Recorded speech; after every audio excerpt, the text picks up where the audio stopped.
3절 말씀입니다. 고린도전서 3장 18절에서 23절 말씀, 우리 한 목소리로 함께 읽겠습니다. 아무도 자신을 속이지 말라. 너희 중에 누구든지 이 세상에서 지혜 있는 줄로 생각하거든 어리석은 자가 되라. 그리하여야 지혜로운 자가 되리라. 이 세상 지혜는 하나님께 어리석은 것이니 기록된 바 하나님은 지혜 있는 자들로 하여금 자기 꾀에 빠지게 하시느니라 하였고, 또 주께서 지혜 있는 자들의 생각을 헛것으로 아신다 하셨느니라. 그런즉 누구든지 사람을 자랑하지 말라. 만물이 다 너희 것임이라. 바울이나 아볼로나 게바나 세계나 생명이나 사망이나 지금 것이나 장래 것이나 다 너희의 것이요 너희는 그리스도의 것이요 그리스도는 하나님의 것이니라. 아멘. 오늘 말씀은 이제 공동체가 분쟁이 생기고 또한 분열이 나타나는 근본적인 요인이 무엇인지에 관하여 지금 말씀을 하고 있어요. 말씀을 통해서 분쟁과 분열이 생긴 이유가 무엇인지를 정확하게 깨닫는 시간이 되시고요. 더 나아가서는 그 말씀으로 우리의 삶을 좀 점검하고 살피시기를 바랍니다. 그러므로 우리가 속해 있는 그 믿음의 공동체가 정말 그리스도를 머리로 하여서 하나가 되는 은혜 가운데 거하고 세워지는 시간이 되시고요. 한 마음 또한 한 뜻으로 같은 말을 하며 하나님께서 정말 맡기신 그 사명 가운데 서는 저와 여러분들이 되시길 간절히 축원합니다. 18절 말씀을 보시면 아무도 자신을 속이지 말라. 너희 중에 누구든지 이 세상에서 지혜 있는 줄로 생각하거든 어리석은 자가 되라. 그리하여야 지혜로운 자가 되리라. 아무도 자신을 속이지 말라라고 말씀을 하고 있죠. 이는 곧 이제 스스로에게 속고 있다라는 말씀이에요. 그럼 무엇에 속고 있을까요? 스스로 지혜 있다라고 생각하고 지혜 있다라고 여긴다라는 말씀이죠. 여기서 스스로 지혜롭다 말하는 그 기준이 무엇일까요? 우리는 스스로가 지혜롭다라고 생각하면 스스로가 기준이 된다라는 것입니다. 자신을 판단 기준으로 삼고 또한 모든 지혜가 자신에게서 나온다라고 우리는 착각하며 살아갈 때가 많다라는 것이죠. 이러한 모습 가운데 살아가는 것이 우리가 스스로 속고 있는 또한 속이며 살아가는 그러한 삶의 모습이에요. 이러한 판단 기준과 경험 또한 지식이 이제는 어떻게 해요? 우리의 삶 속에서뿐만 아니라 교회, 곧 믿음의 공동체 가운데 들어와서 그러한 여러 가지 기준으로 판단하고 또한 모든 하나님의 일들을 그들이 세상 지혜와 방법, 경험으로 해나가고 있다라는 것이에요. 그런데 그것이 본인들이 스스로 현명하고 또한 지혜롭다라고 착각하고 있음을 지금 말하고 있는 것입니다. 그러한 자들에게 지금 사도 바울이 말하는 것이 무엇이냐? 참된 지혜자가 되려면 어리석은 자가 되라는 것이에요. 참 아리송한 말씀이죠. 스스로 지혜 있는 줄로 생각하면 어떻게 해요? 세상 지혜에서 벗어나야 한다는 것이에요. 세상 그 지혜는요, 끊임없이 어떻게 해요? 앞을 향해서 가요. 정상, 높은 곳으로만 향하지만 하나님의 지혜는 그렇지 않아요. 근데 지금 너희가 스스로 지혜 있는 줄 생각하면 어리석은 자가 되라고 얘기하고 있어요.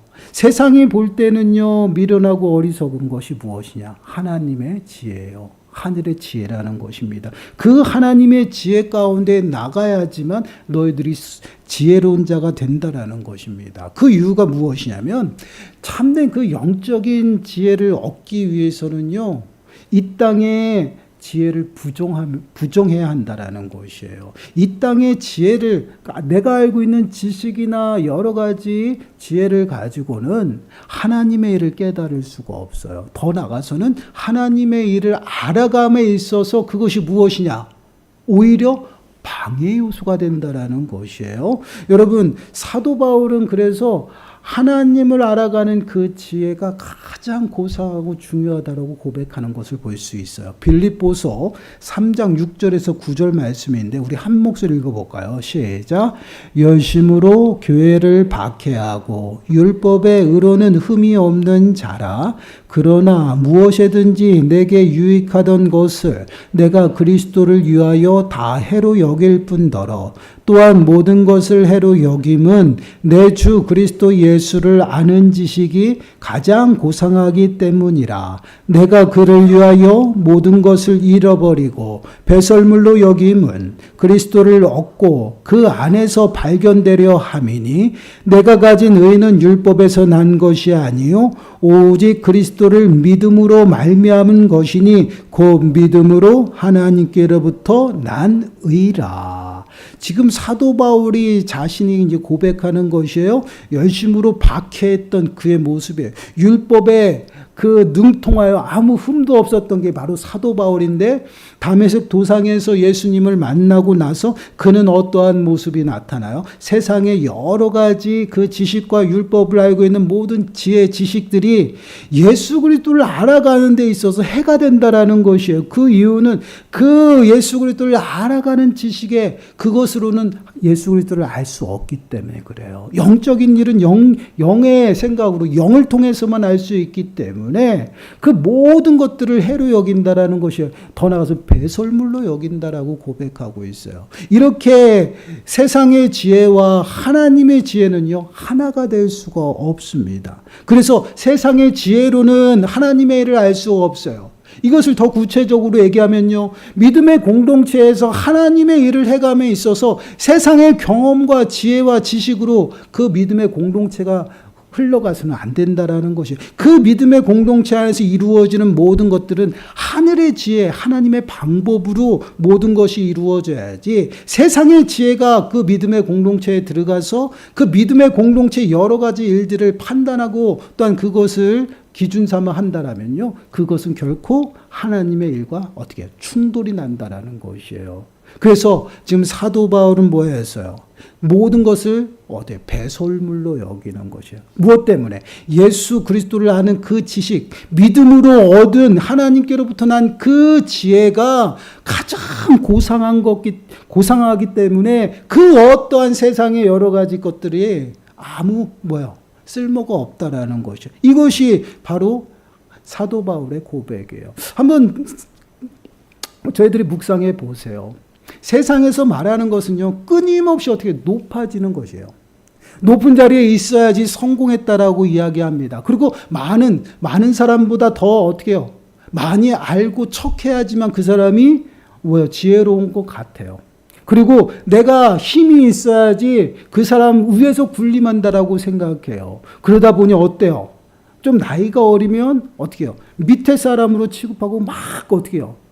아랫사람 취급하면서 반말하고 막 그 사람들 어떻게 해요? 군림하려고 하죠. 이것이 세상의 지혜예요. 그러나 교회 안에서는 그렇지 않다라는 거. 믿음의 공동체 안에서. 믿음의 공동체에서 하나님이 주시는 지혜는 어떻게 해요? 높아 으뜸이 되고자 하는 자는 종이 되라고 분명히 말씀을 하고 있어요. 섬김을 받고자 하는 자들은 섬기는 자가 되라는 것이에요. 세상의 경험과 지혜로 믿음의 공동체가 세워지는 것이 아니다라는 것이죠. 하나님의 공동체, 믿음의 공동체는요, 더욱더 하나님을 알아감에 있어서 믿음의 성숙한 자들은요, 끊임없이 어떻게 낮아지는 것. 이것이 하나님의 지혜예요. 그래서 믿음의 공동체 안에는요, 나이가 몇 살이고 언니, 동생이 없어요. 다 어떻게 해요? 직분을 받아서 그 직분 가운데 서로 존중하고 서로 섬기는 것이에요. 그래서 젊은 집사님들에게도요, 권사님이 어떻게 해요? 존칭하고 존대하는 것이에요. 이게 믿음의 공동체예요. 그렇지 아니하는 모습은 어떻게? 결국은 내가 군림하려고 하는 거야. 이것은 세상의 지혜, 세상의 방법이고 경험이에요. 이러한 것들은 믿음의 공동체 안에서 끊임없이 분열을 일으키고 아픔이 생기고요, 상처를 주는 행위예요. 그렇기 때문에 우리가 서로 존중하고 낮아져서 섬기는 그러한 모습들이 우리들의 삶 가운데 필요하다는 것이에요. 그러한 모습들이 지금 고린도 교회에서 나타나고 있어요. 그러다 보니 어떻게 해요? 그들의 자신을 자랑하고 또한 자신이 지혜롭다 얘기하면서 자신들이 내세울 게 뭐가 있어요? 자신들의 스승이에요. 스승, 내가 어떤 스승을 섬겨서 그 스승이 제일 어떻게 해요? 제일 위대하다라는 것이. 그러면서 자기를 높이는 거예요. 그래서 분열과 분쟁이 일어나요. 이러한 모습들이 결국은 어떠한 모습에서 출발합니까? 교만한 모습으로 출발해요. 그런데 하나님께서는요, 그러한 교만한 모습을 그냥 두시지 아니하시죠. 여러분, 우리의 인생을 살아가면서 이 땅의 모든 것들을 계획하고 준비합니다. 그런데 그 모든 계획하고 준비한 것들이 내 마음대로 될까요? 되지 않아요. 내가 어느 정도 시간을 하고 계획을 세웠습니다. 무슨 일을 함에 있어서 이 시간까지 내가 모든 것을 마치고 다른 일을 해야지라고 계획했는데 뜻대로 되지 않아요. 왜 그럴까요? 하나님께서 우리들의 삶을 주관하고 있기 때문에 그래요.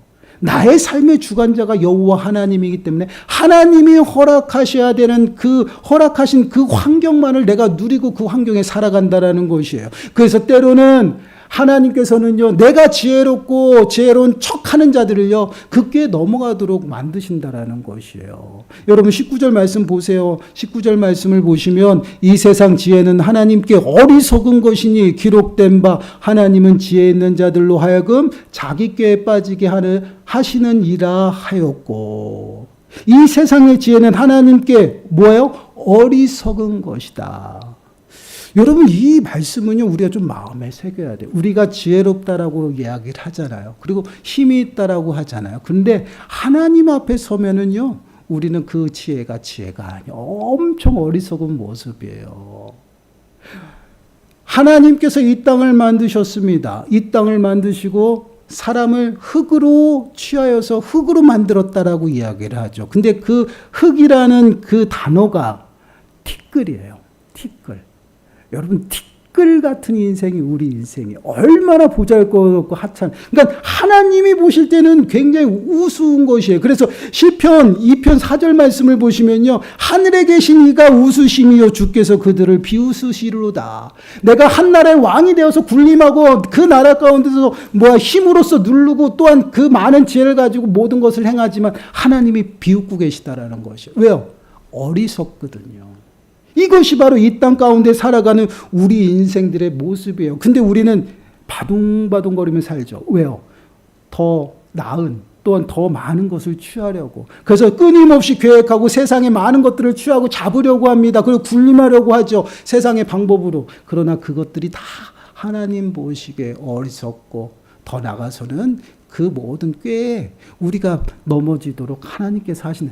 그러면 하나님께서 우리를 넘어뜨리시냐? 그렇지 않다라는 것이에요. 그들은 계획하고 그들은 준비하지만 그 모든 계획과 준비가 내 뜻대로 되는 것이 아니다라는 것이에요. 그럼 누구 뜻대로? 하나님께서 하셔야 돼요. 그래서 사람이 계획할지라도 그 발걸음은 누가 인도하셔? 여호와 하나님이라는 것이에요. 이 말씀을 좀 우리가 새겨야 됩니다. 그렇기 때문에 우리가 지혜 있는 척해서 믿음의 공동체 가운데서 자신을 과시하고 교만하여 목이 곧아서 온전히 내 사랑만 하고 있는 그러한 모습은요, 결국은 또 교만하여 넘어진다라는 것이죠. 그리고 더 나가서는 그 믿음의 공동체가 분쟁과 분열에 빠지게 된다라는 것이에요. 왜 고린도 교회에 분열이 일어나고 분쟁이 일어납니까?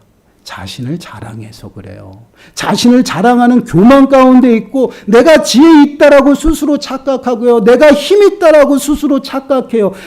세상을 살아가는 그 경험과 세월을 가지고 와서 하나님 앞에 내밀고 있다라는 것이, 이러한 모습은요, 결국은 교만하여서 넘어진다라는 것이에요. 그리고 더 나가서는 교회 믿음의 공동체를, 질서를 파괴하는 그런 행위예요. 우리가 좀 이러한 모습들을 좀 마음에 새겨요. 그래서 20절과 21절 보세요. 또 주께서 지혜 있는 자들의 생각을 헛것으로 아신다 하셨으니 그런즉 누구든지 사람을 자랑하지 말라. 만물이 다 너희 것이니라. 여기서 헛것은요, 허무한 것을 얘기해요. 가치 없는 무가치한 것을. 우리가 지혜가 있어서 그 지혜를 쫓기 위해서 세상의 여러 가지 방법과 여러 가지들을 취하고 세월을 거기에 투자하지만 그것이 헛것이고 무가치하다라는. 왜요? 하나님의 지혜 앞에. 쉽게 말씀을 드리면 이런 거예요. 우리가 믿음 생활을 하는데 세상의 여러 가지 환경과 여러 가지 조건들, 그것이 다 무가치예요. 자랑할 것이 못 되다라는 것이에요. 구원은요, 또한 믿음은요, 하나님이 주시는 선물이에요. 그 하나님이 주시는 선물은 내 어떠한 행위와 조건에 의해서 내가 받은 것이 아니다라는 하나님께서 주시는 전적인 사랑이에요. 그렇기 때문에 그 믿음 안에서는요, 그 어떠한 것도 자랑할 것이 없다라는 것이에요. 그 믿음 생활에서는 세상에 여러 가지 내가 갖춘 조건들이요, 다 무가치하다라는 것이에요. 그래서 저는요, 여러분들이, 어디 아파트에 살고 몇 평에 사는 거 중요치가 않아요. 그리고 여러분들이 어느 대학에 나오고 무슨 일 하는지 저는 중요치가 않아요. 제 기준, 판단 기준, 제가 여러분들을 판단하고 여러분들을 또한 제 판단에 따라서 생각해서는 안 되지만, 그럼에도 불구하고 영적인 교사로서 여러분들을 가르치고 끌어 나갈 때 그 기준이 무엇이냐? 여러분들의 조건이 아니다라는 것이에요. 예배 자리에서 볼 수 있느냐, 또한 기도하면서 함께 기도하는 자리에 있느냐, 그것이에요. 그리고 또 때로는 그 고달파서 시험 들어 그러한 모습들을 보는 것이지 여러 가지 환경 조건이 아니다라는 것이에요. 그래서 아예 무시하는 건 아니지만 그것으로 여러분들을 판단하지 않아요. 진짜입니다. 그래서 여러분들이 얼굴이 환하게 들어오면 그저 한 주간 참 하나님이 은혜 주셨구나, 그렇게 하고, 얼굴이 어두워오면 어떤 시험에 들었나, 그런 저는 고민 가운데 있어요. 그래서 이러한 세상의 여러 가지들, 그러한 것이 믿음의 공동체 안에 들어와서 그것이 기준이 되어 우리가 판단해서는 안 된다라는 것이에요. 그러다 보니 지금 뭐라고 얘기하고 있어요? 사람을 자랑하지 말라는 거예요.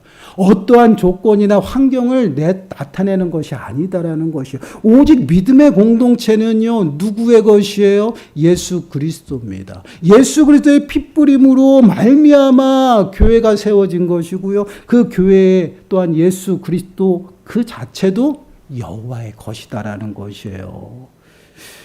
여러분, 그 22절과 24절 말씀 다시 보세요. 22절과 24절 말씀도 보시면 바울이나 아볼로나 게바나 세계나 생명이나 사망이나 지금 것이나 장래의 것이나 다 너희의 것이요 너희는 그리스도의 것이요 그리스도는 하나님의 것이니라.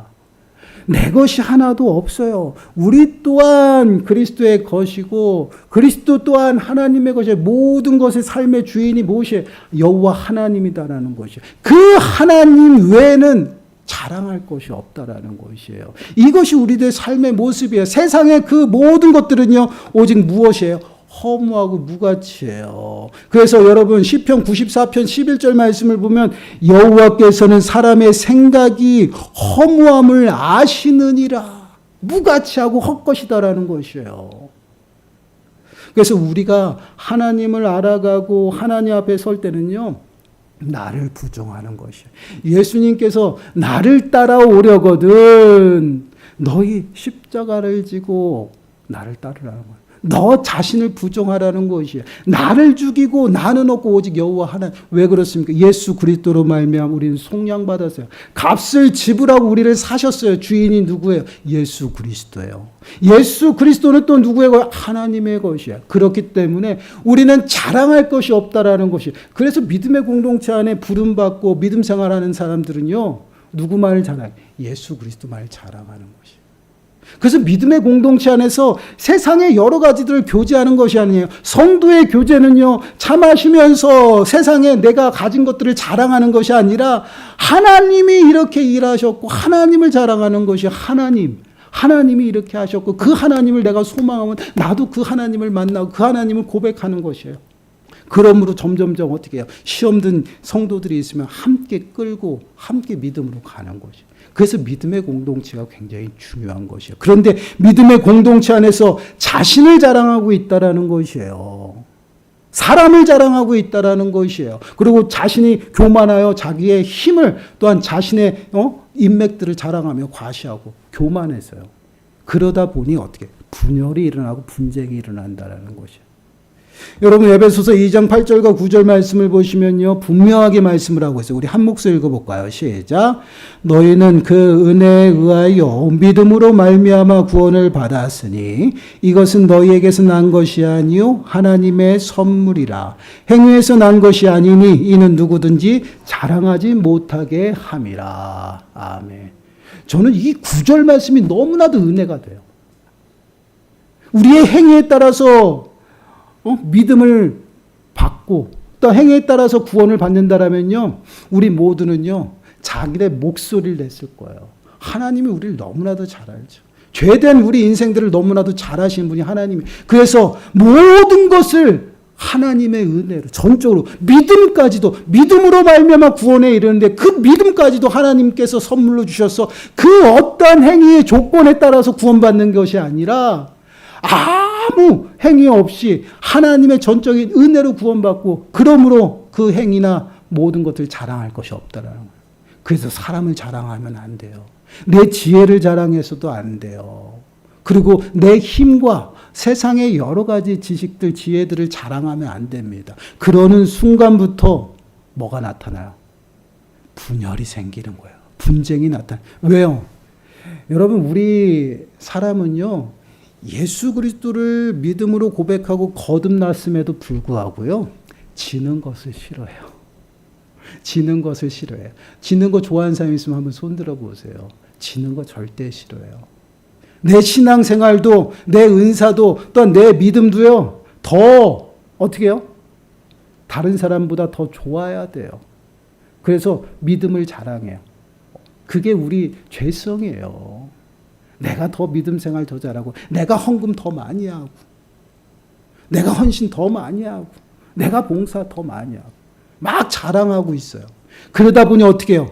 서로 틈이 생기는 거예요. 분열이나 분열. 이게 바로 교만이에요. 우리가 영적인 하나님의 하나님을 믿고 믿음 생활을 하지만 그 영적인 삶 속에서도요, 교만함이 있다라는 거. 영적인 교만함에 걸리면요, 더 무서워요. 얼마나 무서운지 몰라요. 하나님보다 더 위에 있어요. 이게 영적인 교만함이에요. 세상 사람들은 하나님을 몰라서 그 목이 곧아서 하나님의 일들을 방해하지만, 영적인 교만한 자들은요, 하나님보다 위에 있으면서 자신의 모든 그 영적인 삶이 최고라서 그것을 자랑하면 그것대로 하기를 원해요. 근데 고린도 교회에서 이러한 문제들이 일어난 것이에요. 영적인 교만함으로 자신의 은사들을 자랑하는 일들까지 나타나요. 결국은 무엇? 교만이에요, 교만. 내가 교만하여서 내 지식이 최고고, 내가 교만하여서 내 믿음이 최고고, 내가 교만하여서 내 삶이 최고예요. 그러한 삶은요, 결국은 분열과 분쟁으로 해서 교회가 교회다운 모습으로 세워지지 못한다라는 것이에요. 그래서 모든 것이 어떻게 하나님의 것이다라는, 그렇기 때문에 너희는 자랑하지 말라라고 말씀을 하고. 그렇습니다. 여러분, 우리가 마음에 새겨야 돼요. 교회뿐만이 아니에요. 모든 공동체에서요, 분쟁이 일어나고 분열이 일어나는 모습, 그것이 근본적인 모습이 뭐냐? 어디에서 나에게서 출발해요. 내가 교만하여 나를 자랑하기 시작하는 그 순간 균열이 생겨요.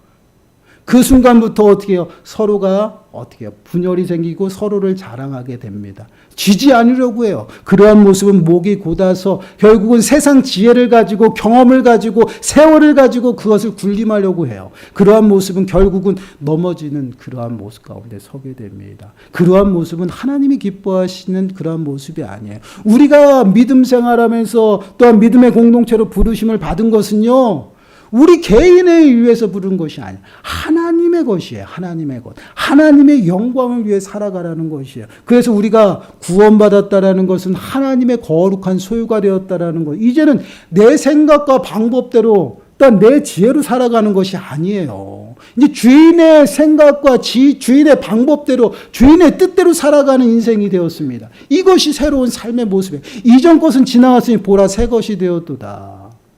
여러분, 새로운 삶을 부여받고 신분을 부여받아요. 그것이 뭐예요? 성도예요. 우리는 성도라는 신분을 받았어요. 그러면 여기 모인 모든 사람들이 성도일까요? 아니에요, 여러분. 알곡과 가라지가 있어요. 성도는 거룩한 하나님의 백성들, 무리를 성도라고 얘기합니다. 이곳에 앉아 계신 분들은 교인이에요.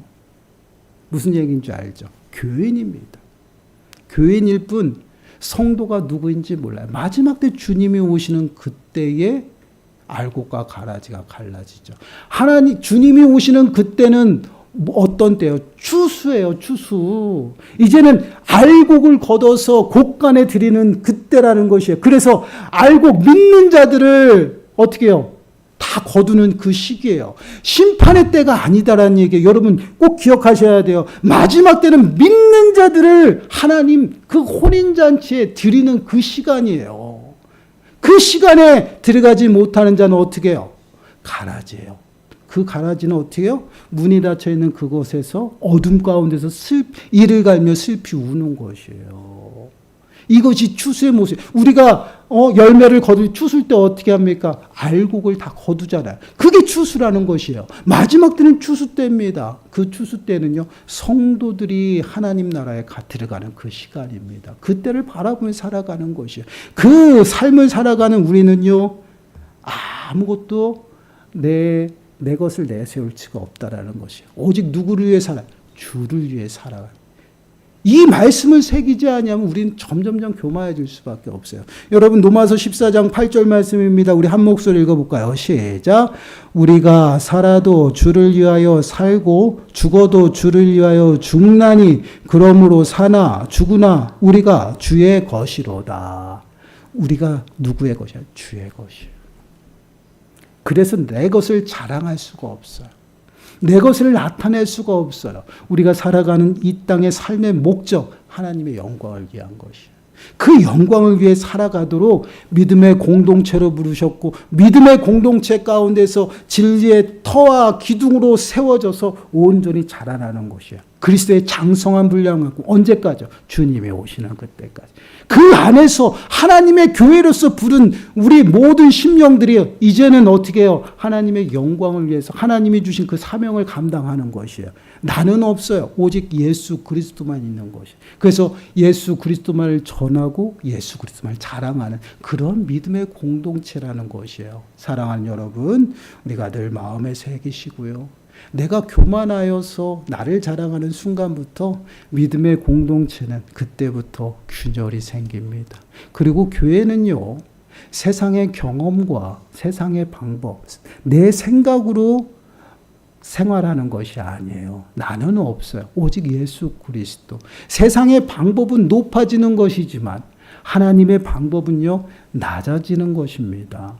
으뜸이 되고자 하는 자는 종이 되고요. 섬김을 받고자 하는 자는 섬기는 자가 돼야 돼요. 그래서 서로 존중하고 서로 세워주는 것이에요. 이것이 믿음의 공동체입니다. 이러한 믿음의 공동체로 저와 여러분들이 끝까지 주님 오시는 그날까지 달려가는 저와 여러분들이 되시길 간절히 축원합니다. 우리 찬양하겠습니다. 이제